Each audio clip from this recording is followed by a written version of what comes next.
Ricka recording. Welcome to the PARAcast. I'm your host, Tomas the Boss Tomas the Hernandez. Tomas ten. Tomas the Boss. I told Michael I was Cocoa for Cuckoo Puffs this morning. I was like, I'm Cuckoo for Cocoa Puffs. Anyways, I'm Tomas the Boss Hernandez, joining you. Well, I guess we're digitally recording super quick to get on with life. Joining me tonight for the first time in his life, he plugged a man without being paid. It's Robert Wyatt. Hey, he didn't object, and when they don't object, I stick my finger in And they came back to say thank you. So let's it. let's cut straight to the chase. Let's talk about Barry Steel Open and your experience at Barry Steel Open this year. Well, it was a fun match. Thanks for joining us tonight, guys. No, Barry's man, Barry's was really good this year. We I so Barry's is in Southern Utah at SUPS where we held the Great Nationals. They went through over the season or over the off season, and they rebuilt all of the bays, and not so much rebuilt them, but they widened them, and so they took all the internal bays and they dropped the berms internally, which then allowed them to take that dirt and then slope it and slope all the bay floors so that all the water would drain out, and in the process it widened the bay. But they also brought this really amazing stuff in. You just got to see it. But basically, it's like this crushed lava rock stuff. And I kid you not, it can get wet. Like the rain, it'll rain on You it, just soak and it through. it just soaks straight through. There's Yeah. no water. There's no standing water. It's beyond amazing. And when you run on it, I shit you not, it is like running on grass. It is soft. It's Yeah. the coolest stuff I've ever seen in my entire life. But they did all this with the idea that of kind of just making this range into something that you could potentially hold a major match like nationals or an area match or a world shoot or world speed shoot. There's that many bays, and it was just beyond impressive when I finally got down there, because it's the first time I've seen it since I was down there back in September, before they'd done anything. But um, no, it was a good match. Had a lot of fun. The wind crept up and it was kind of rough. There was one. I drove down there on Wednesday and we shot staff Thursday, Friday, and there was one little incident that kind of crept up that happened where um, we uh, we went to our first stage, and and the shit A we went person we went to the first we went to the first a stage, person had a holster incident. and a person. So I was running a guy, and set the timer off, and he went and he drew the gun, and in the process of trying to draw the gun goes off, and all of a sudden, like, something hits me in the leg, and I jump back hard, and I was like, man, I just got shot. And instead, the shooter is like, I think I just shot myself. And he's like, yeah, I just shot myself. And we everybody kind of jumped into gear, and a couple guys, they brought a chair over real quick. His gun was on the deck. I grabbed it, cleared it, dumped it in the safety area, and then went back, and somebody had grabbed a first aid kit. I took that first aid kit from him, um, and by the time and went back over to him, and they had pressure on his leg, and I I got the first aid kit open up, got the gauze, and I Start shoving it in. well, no, the his pants were in the way and I couldn't see it, so we got his pants off, but he had thermals because it was cold and still couldn't find it, all the way down to underwear. We got all that off before we could finally see where there was actually a hole, Yeah. and thankfully, the body had gone into shock, as it does when something like that happens, and so it constricted everything, and so it wasn't bleeding very much. Yeah. But I I I took this gauze and I just start like shoving it into the hole, and I just shoved as much as I could. I mean, Do but you have you gloves couldn't on get a at the whole. time or no? Did you put, because normally at the top of the first aid No, kits have the gloves, you know. no. Oh, Yeah, that's that. We'll come Robert back to that. Raw Dog Wyatt. I no, I just did it. I Yeah. mean, but we I got it wrapped up, and then found another bandage wrapped over the top of that, and by the time we got that done, he was stable, right? Yeah. He was stable, and was trying to make a joke with him. He was stable enough that I was like I made it. I kind of was making a joke about him being naked in front of everybody, and yeah, and by then they'd gotten a hold of EMS and or 911, and EMS was on the way. The the range actually has their medical doctor, and he came up shortly after, before the actual the paramedics got there, and he kind of took over, and he put one of those blood oxygen thingies on his finger, Yeah. and he was doing good, and um, then shortly after that, uh, some guy from Idaho showed up and wanted to put a tourniquet on him, and so they put a tourniquet on, but the doctor's like, "Don't cinch it down because you don't need to." Yeah. But yeah, he was good. Yeah, that's He awesome. was good. Good job, man. Everybody, yeah, everybody did good. That's Like everybody jumped into gear, and man, that was really cool. And so so, what was the equipment that he was running that he discharged, the holster well, and the gun and the division and all that jazz? he was shooting limited optics, and it was a 2011. And what had happened? We I found this out later on, that when the gun was new to him, and he knew how to run a gun, obviously, but he had gotten in this bad habit of touching the gun, flicking the safety off, pulling the gun out, and then firing. And he knew he shouldn't do that, so he was trying to untrain himself of that habit. But in the pressure of the moment, it sounded like that's exactly what happened was. So And grabs the gun, flicks the the safety off while it's still pointed down at his leg, so and it then tries yeah, to so the yank gun it. goes off. The gun goes off, and it blows up the holster. And in the process of blowing up the holster, it was one of those 3D printed bad dog holster or whatever thing. It doesn't really matter, but Yeah. that thing blew up. That's what hit me. Yeah. I mean something. It really hurt. I actually thought I'd gotten hit. But it hit his keys, and then went into his leg, and we and in a funny way, all of that happening, we think, slowed down the bullet enough so that he they got him carted up, took him off to the hospital. He was back at the range at lunchtime, Yeah. and I mean, he wasn't. I mean, obviously, we didn't let him shoot it anymore. Yeah. Yeah. We kind of DQ'd him, Yeah. and so When you shoot yourself, you're out of the match. yeah, and so I'm not sure. I don't know if that's like a notch in in my DQ belt or something, but I'm not going to take that one.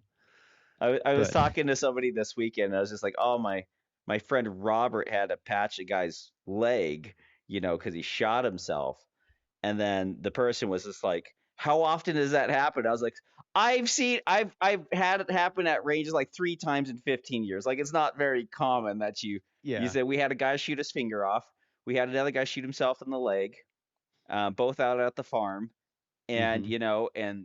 you're sitting there right in front of this one, which is literally a guy, when you're On holst the when you're drawing, especially in USPSA match, the only dangerous time is when you're really drawing the gun to sit there and get it out. And so, man, Yeah. that's The funny thing was, is the craziest thing, because I mean, they always tell you, like, people stand around, and by and large, I mean, that did happen to some extent.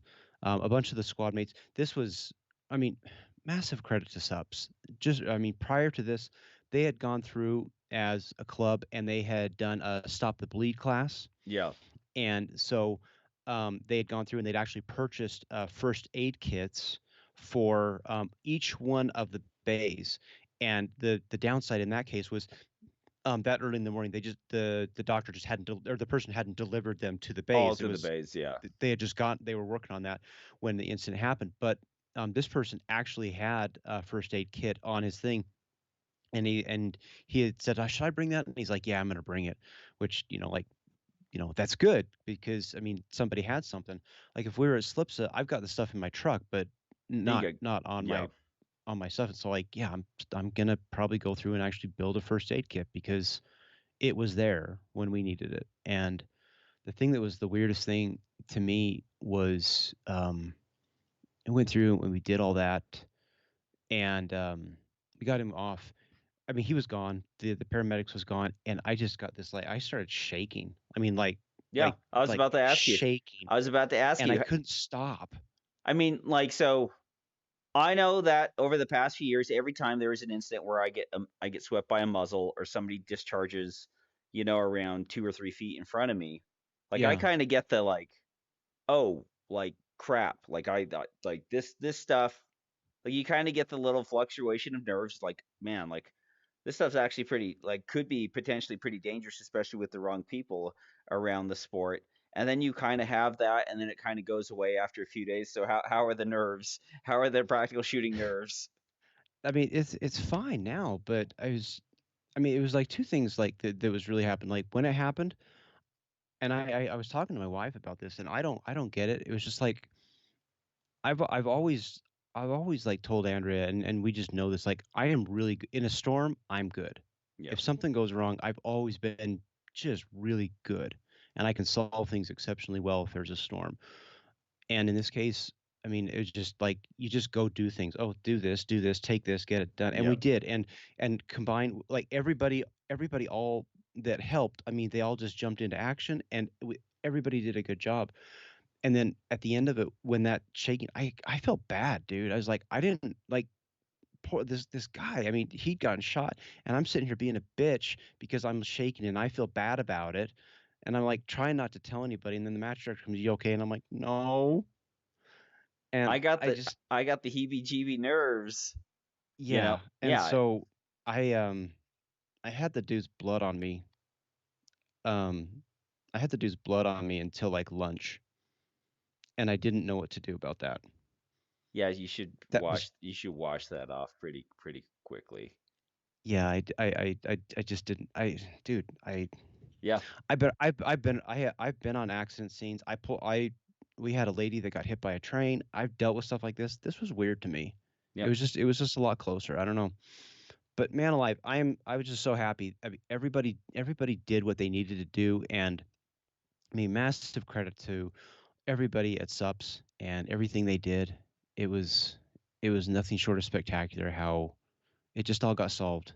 yeah. And it makes me so happy that when things need to happen, I mean, people were in place that are gonna take care of things. That was Gonna just get it done. awesome, and they did No, a great job. no, that's awesome. That's I commend you. I commend you for your resourcefulness and your spontaneity and plugging a hole and then still going on there because yeah, it it's not fun. And then like you're also a guy who runs new shooter matches, and like that incident rate with those kind of people, it's it can be high, but like it's the one thing that I still kind of remember always from the mass UB classes. It's the unconscious incompetence that people have. It's like generally when people are new shooters, they have conscious incompetence, which is they know nothing and they're very conscious of it. And then there's Hmm. like, then there's, you can have a stage like the worst stage to absolutely have and the most unsafe stage is unconscious incompetence, where people assume that they know and they assume they could do these things and they assume it's safe and or they'll just go through it and then you have kind of accidents like this and then you have people who are competent on the other end who end up bailing those people out like yourself. So congratulations. Good job, Robert. No thanks. I commend Thank you. you. The only thing Thank you. the only thing I have to talk about this week is this little my Oh, the HK mag sale is officially over, so my HK purchases will essentially die down. But this is a HK P2000 you V3. like? Yeah, double action, double single action. So the nice thing about this little thing guy, it's essentially like a P30 is a um Glock 19X. Think about it, Glock 45 size, and then Okay. the P2000 is essentially exactly a Glock 19 Oh, that's awesome. size pistol. So the cool thing about this little guy too, it's got a little bit smoother grip for concealed carry and stuff like that, but it takes It the takes all the mags? P30 VP9 magazines. Oh, that's a win. Yeah, That is German engineering right it, there, dude. not only does it do that, but this holster right here, this is how well thought um, Heckler and Koch was. This is an HK 45C. It fits my HK 45C. It fits my P30 because you have it's the only gun combination I know except for the P220 226 that literally goes from 45 to 9 millimeter with the same geometry and also fits my P2000. So now I have basically one holster that carries three different pistols You that I know, have on it. as So as a left-handed shooter who doesn't really have that same like accessibility to like holster like Springfield and Canic are never going to include a left-handed holster in the box for me. yeah, It's just not going to happen. It's always cool when you can find a holster that will actually work with like more than one gun. yeah, And you're just like, "Oh, thank you." kind of all the way down the line. So I was sitting there and I was like messing around with this and dry firing this, and I was just like, oh, you know what? Like I'll leave it probably without an optics cut on it for a while. Right. I was looking at getting some Dawsons for it, and then I was thinking like, you know what? I don't really. I have enough magazines, and I was just like, I kind of want to shoot prod. Like I kind of want to spend a couple matches shooting prod with this thing, just to have a little fun and get some rounds downrange with it, since it's going to be kind of like a summer carry gun for me. But like Sure. that USP heritage, baby, that USP heritage. So I do love the way Germans think about things. yeah, they just if there's one thing that they're the engineering, the flying around in the Volkswagen. Sometimes I just love it. Just flying around. I'll be dry firing the P2000 or the P30 in my hand and just doing 80 miles an hour, speeding up an on ramp today. Like I'm the guy who gets in the lane that's gonna end when he's merging on the freeway just to gun it, just to get ahead of the crowd. Well, here's the real question. I mean, when you get in the off ramp, do you accelerate? The off ramp, yeah. When Yes. I get on the off Yes. ramp, that's the fun. Like you get as much speed as you can, and then you shove Yeah, gears before you down. have to hit the brakes. Yeah. Yeah, you say then you start downshifting, feeling that baby purr. That Anyways, was the we funny thing. Like today, like on the drive home, I left at 4, and like I'm getting home in time, so I'm doing 90 as much as I could, and I got passed like I was standing still by some dude in an X3, and I'm just like, brosif. I mean, yep, I like to go fast, but holy hell. yep. No, those things can cook. So as far as the match goes, what did you shoot in the match? Uh, I wanted to shoot the MP5. It couldn't do it. Finally, I was just like, you know what? We're taking the girl that brung you to the ball kind of thing. Yeah, I took the CZ. It yeah, shot really well, dude. It was cold as shit. Holy crap! It wasn't temperature cold. The wind crept up on the days that we shot, like towards the end of the day, and it was just brutal. Like I had, what did I have? I had an undershirt, my normal shirt, another shirt, a pullover shirt, and my coat on. And even then, I just could not. That wind just bites through you. But yeah, no, it sucked. yeah. And so I shot this, and I like it. I love this gun. It ran. Oh, dude, there was so much wind. That's the thing I forget about with southern Utah. It's probably like Idaho when you go up to Parma, but I took the thing home, brought it back the next day, and they're like, Dirt. "Make ready." Pull the gun out, stick the magazine, and I go to rack the slide, and it's like, Yeah. I'm like, "Oh, I probably should oil that." Yeah, dirt egress is a real thing. Like everything kind of breaks in dirt being thrown around. So you shot the CZ. You had fun with it. Did you shoot the new Rain Ready gun or did you shoot the standard SRO setup? I just shot the gun I knew. I just Yeah, shot my standard gun. I've got the rain ready one. I actually really want to bring that out and shoot it just to see, because I shot it in practice and I really enjoy it. And so I think we've got a match coming up Saturday, and I think I'm gonna try and bring it out to that one, because why not? I think it'd Yep. be fun to shoot, and I love that EPS. I think that's a fantastic thing. It's a really I good talked sight. to there's a new optic out from Canik. It's the it's their optic, and Rob Chavis said he thought he could find me one, and so I'm gonna if that comes in, I'm gonna try and get my hands on that because Nils was demoing it, and it looks awesome. Yeah. But right now, I love how clean that EPS is, and if Yep. it I don't think I would, but if I can shoot that optic clean, that's a real considerable contender against that SRO because that dot's so damn clean. Yeah, I mean that's how I feel kind of about the Steiner MPS. The dot's really clean, the glass is really clean. You get an Yeah, RMR size window, but on some guns it doesn't matter as much as what you're doing. Like if you got a gun that's really kind of bucking around, but like you get to that 40-ounce mark, it's there's not a whole yeah, lot that it's doing, and the idea that you need to track the entire arc or whatever doesn't really help. Like yeah. you get the Siley bolt, and it's almost somewhat distracting because of how much I clearance you have. Or like it's great for identifying and targeting and transitioning. It's really great for that, but yeah. sometimes it can be a little bit visually distracting.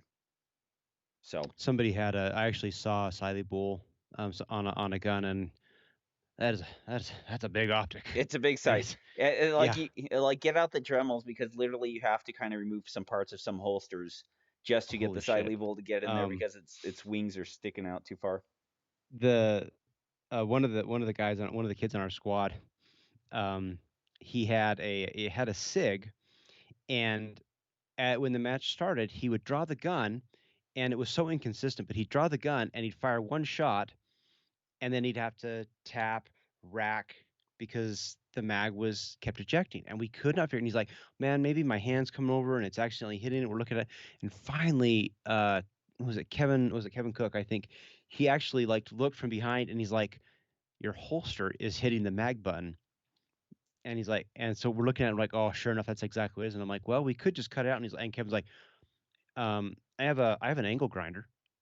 And I'm like, really? Yeah. Buzz, buzz, done. Yeah. The most He jagged cut. runs to his truck, grabs the angle grinder, and next thing you know, I was off running some shooters, but next thing you know, he's over there in the safety area with Cam and just like Right. getting it's just I so like I've got a video, but it's pretty damn funny. you can just keep a rat tail file. It's a little easier to kind of do stuff like that. It is, but the story is not as good, The right? story's not as good. The one thing about the HKs with the paddle mag release, like you never have to worry about bumping them to go off. But Yeah. this P2000 has the tiniest little release, and so it's Is it functional without worry of your finger? Because like the VP9 is bigger, and you have more confidence yeah, to get hit over, that press it without down. getting in the way of the trigger. Yeah, Does that one yeah, it concern? does. This one's great. I mean, well, the only problem is it's small, but the good thing is you take the HK 45 magazine release and you put it on there, and so it's even bigger and extended because it's meant for the next size gun up, and it works perfectly on the P2000. And so Yeah, then you get the same ability, the extended magazine release on the gun. So it I is dig it. pretty neat. Yeah, I don't know. We'll see how I'd it love to goes. shoot that. It looks. I've never shot a P2000. Yeah, it is probably one of the the PX4 shoots really well. The small size of CZP07, but as far as like absolutely well built pistols, it's pretty great. The only thing is the thing it lacks is it's 2 rounds lighter than the PO7 and the PX4. It's a 13-round gun, and You know, that's that old yeah, HK for you. yeah. That's. But you know what? I mean, for a concealed carry gun, I mean, if you can get more than 10 rounds in the gun, you're already ahead of the game. And you get to And use these it's a nice. compromise, I know. And you can use other. Yeah, You right. can use the base plates on the backup guns, and so this gun becomes an 18-round gun with the Taylor Freelance magazine base pads on them. And so that's Oh, the kind then of cool you're that that's a win right you there. get two more on them and then you're kind of set. So it's I dig it. yeah, it'll be pretty cool. I'll shoot a little prod with it just to make sure that I can still aim iron sights. I did notice when I was just trying it around how hard I focus on the front sight, and I'm like, oh, that's probably not the best. I remember that not being that great. Let's get away from that. So, I well, that was a fun thing about shooting steel. Steel is such an interesting because I mean you have to actually look at the target. And you're like, well, I am looking at the target. And it's like, no, there's a difference between like, gazing on the sunset and Oh yeah. actually staring at that piece of steel like it stole money and you're going to beat the hell out of it till it gives it back. Yeah. Yeah, picking the same visual indicator in the spot on the target to return the gun to. Hmm. Like And it's it's awesome because it forces, I mean, it's like, this isn't some paper crap. Like, well, did you call your shots? Oh yeah, I called my shots. Well, what'd you get? A, C? No, there was a mic. I yeah. mean, with steel, it's like ding or no ding. Or no, And if it no dings, you weren't looking hard enough. well, and the other part about shooting steel that's always fun too, especially reactive steel, it's like you have to the transition has to be immaculate because you have to go like centered on spot. You see that streak of red cross where it's going to hit. You fire that shot. You have to know it's good, and then your eyes have to lead, and then the gun has to transition over. Because if you're Hmm. not doing that, and if you're going bang, bang, bang, bang, bang, you're so far behind the power curve. You're losing at an exponential rate. So Oh, the second day, I got to shoot with a couple of the SS or the the the Secret Service boys, this the SS, oh, not the SS, Brandon the Higby, USSS. Brandon Higby, Ty Cooper, those Yeah, guys. Yeah, yeah. I shot with those guys for Utah State. They're Oh, phenomenal they're so dudes. cool, and they're so dang good. Yeah, I sit there and I was watching him shoot, and Ty he was having trouble. His holster was being really stupid to him, but I mean, I'd sit there and I'd watch him shoot, and I'm like, I'm glad they're on our side yeah. No, they're because it was cool. They were good. yeah, they were excellent. I forget the name of the third gentleman I shot, but he shot his a fifth generation Glock 17 with the Acro, and I was talking to Brandon about their selection and optics, and he goes, "Yep, the Acro is the only thing that passed everything that we needed it to pass." And That's so, cool. yeah, no, it's no, they're phenomenal shooters. They are phenomenal shooters, all of them. So yeah, the Secret Service shooting team. If you get a chance to hang out with those dudes, they're really cool guys. Yeah, they're so much fun. They're super nice and they're just fantastically good shooters. It was a very it was actually kind of the highlight of day 2 where everything was just frozen as hell Yeah. until the very end. It was a highlight of that day was just hanging out and shooting with them because they were really really sweet. Awesome. Well, before we get out of here, we like you guys remind you guys to check out the sponsors. Dominate Defense, get the best shooting belt in the industry, the Mach 1 Speed Belt. The concealment belts are fantastic. Rocking around with the Tier 1 concealment belt. It's it's the best belt, especially when I'm mounting like this JM Custom Kydex holster with the two loops and then running the spare backup mag. Like it is Legit. having nothing in front to sit there and mess up your belt for concealed carry. It's fantastic. It's a wonderful belt. Check them out. Check out Room Tactical. Check out W74 guide rods. Get a plus one, a plus fun, and some extra weight in the blaster. Um, there's no better guys, and congratulations to Kevin Isaac for taking third place in LO. Oh, he did? Yeah, he took third place at LO at Barry Steel Open, and Oh, so sweet. yep, the frugal shooter with that DWX. Check out all that jazz for them and all those companies. You can use promo code PARA10 and save 10% off your order. And Well, for Kevin also brought Emily and Lucas, his these kids, kids and to they go, shot. oh my gosh, And it was, dude, it was so amazing when they came to my stage. I mean, Lucas and Emily, I mean, they're battling it out. They've got the spray cans to go reset everything. They're battling it out like, I get to paint this one, and they're just, I mean, like, I remember when I had that much energy and yeah, it was fun to do all that. And they're like, and I'm sitting there, they're watching them do it, and all the rest of the squad. And I'm like, would you lazy butts get out here and help? it, I'm it's like, why? They're doing it. it's not only are we tired now, it's also the cynicism, the tired Yeah. cynicism. We have both mixtures because we're over 40. So, anyways, thanks for listening. Thanks for downloading and subscribing to this quick little episode of the Paracast. For Robert Wyatt, I'm Tom Nelson, being you peace, love, and soul as we depart into the open waters of the Sea of Life on a little tugboat we like to call the Paracast. Good night, everybody.